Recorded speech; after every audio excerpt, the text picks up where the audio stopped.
Hello friends, आज हम लेकर आए हैं केस स्टडी का टॉपिक जो कि एमएचएन के टॉपिक पर है, जिसका नेम है बॉडी इमेज डिस्टरबेंस। चलिए देखते हैं कि केस स्टडी का फॉर्मेट किस तरीके से बनेगा बॉडी इमेज डिस्टरबेंस पर। केस स्टडी में सबसे पहले आता है हिस्ट्री कलेक्शन, जिसमें हम फर्स्टली लिखेंगे आइडेंटिफिकेशन डेटा। इसमें हम बेसिक इंट्रोडक्शन जो भी होता है वो हम सारा लिख देंगे, जो हम हर फॉर्मेट में लिखते हुए आते हैं। तो आप देख सकते हो आइडेंटिफिकेशन डेटा है, name, address, occupation, marital status वगैरह। चीफ कंप्लेंट्स लिख देंगे पेशेंट के अकॉर्डिंग और रिलेटिव्स के अकॉर्डिंग। और फिर हिस्ट्री ऑफ इलनेस क्या क्या है वो लिख देंगे, और हिस्ट्री ऑफ पास्ट इलनेस क्या है वो लिख देंगे। और आपको मैं बता दूँ, डायग्नोसिस हमारी बॉडी इमेज डिस्टर्बेंस है कि बॉडी इमेज किस तरीके से डिस्टर्ब हो जाती है, उस पर हमने ये केस स्टडी बनाई है। आप इस तरीके से फॉर्मेट तैयार कर सकते हैं। फिर पर्सनल हिस्ट्री वगैरह है, वो है उसमें prenatal history, childhood education, occupation history, ये सारी हिस्ट्रीज हम लिख देंगे। फिर फैमिली हिस्ट्रीज है तो वो लिख देंगे, टोटल फैमिली मेम्बर्स कितने हैं, कंजेनिटल कोई डिसीज़ तो नहीं है। ये फैमिली ट्री का फॉर्मेट है, वो हम इस तरीके से बना देंगे अकॉर्डिंग टू फैमिली चार्ट के अकॉर्डिंग।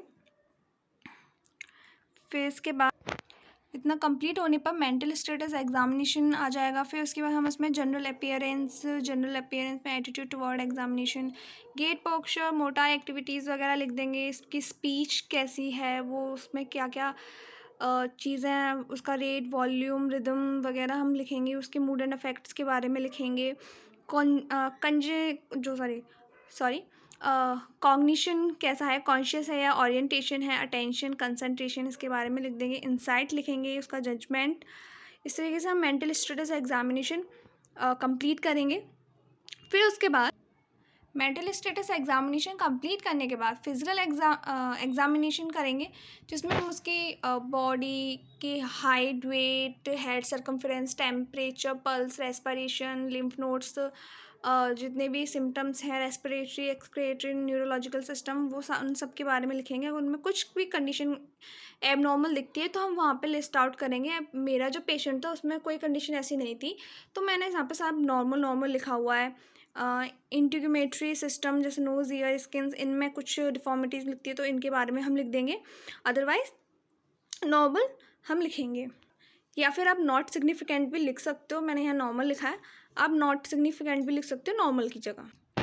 केस स्टडी है तो केस स्टडी के अंदर हम एक फिजिकल एग्जामिनेशन हो गया, मेंटल स्टेटस एग्जामिनेशन हो गया, इंट्रोडक्शन हो गया। फिर इसके बाद सब एंड में हमें जो जिस डिसीज़ पे हम केस स्टडी कर रहे हैं, हम उस डिसीज़ को डिफ़ाइन करेंगे, जिसको आप देख सकते हो।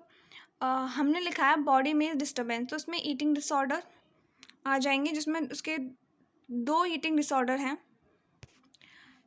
Anorexia nervosa and ब्यूलिमिया nervosa. तो फर्स्ट आता है एनोरेक्सिया नर्वोसा। इसमें आप देख सकते हो, इस तरीके से आप लिख सकते हो इसमें से।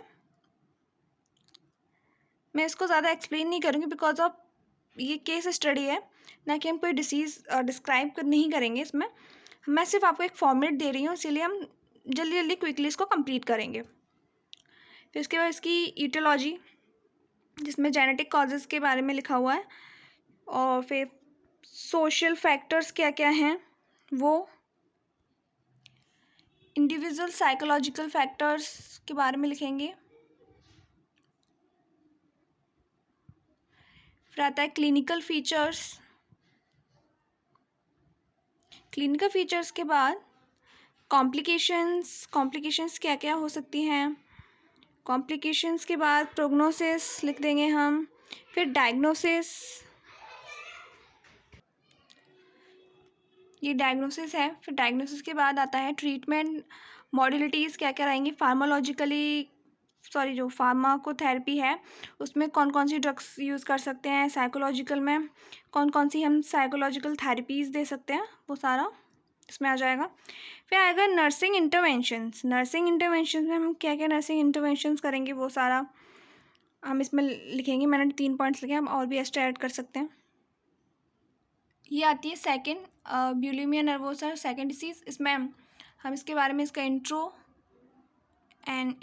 देने के बाद ईटियोलॉजी लिखेंगे। फिर उसकी ईटियोलॉजी के बाद क्लिनिकल फीचर्स आ जाएंगे। क्लिनिकल फीचर्स, कॉम्प्लिकेशंस के बाद डायग्नोसिस लिखेंगे हम कि हमने क्या क्या डायग्नोसिस इसमें करा सकते हैं। फिर इसके बाद आता है हमारा ट्रीटमेंट, जिसमें हम psychotherapy, hospitalisation and self care groups, ये सारे हम परफॉर्म कर सकते हैं। इतना सब होने के बाद फिर हम लास्ट में नर्सिंग इंटरवेंशन लिखेंगे बुलिमिया नर्वोसा के लिए।